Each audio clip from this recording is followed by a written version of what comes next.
С 1 апреля по всей стране стартовал весенний призыв. Молодые люди в возрасте от 18 до 30 лет сейчас проходят медицинский осмотр.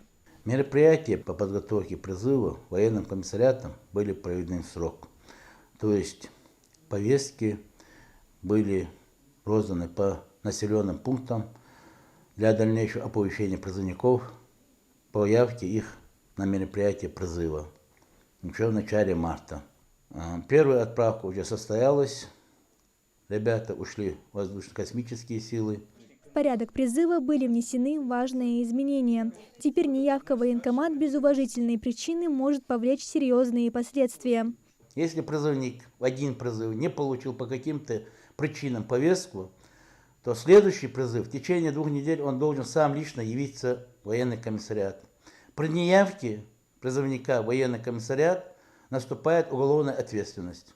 Среди присутствующих и те, кто уже проходит службу. Магомед Шадиев полгода назад добровольно пришел в военкомат. Повестки не ждал. Сейчас он служит в Подмосковье в танковой дивизии. В родной город приехал в отпуск по семейным обстоятельствам. Говорит, условия службы его полностью устраивают. Лучше, чем бегать от военкомата, от повесток.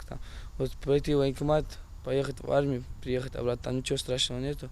Сегодня у призывников есть больше возможностей и выбора. При желании соответствующих условий юноши могут сами указать предпочтения, где и в каких войсках хотели бы проходить эту службу. Прежде чем новобранца отправят в часть, он должен пройти полный медицинский осмотр. Комиссия состоит из нескольких специалистов – терапевта, хирурга, психиатра и других врачей.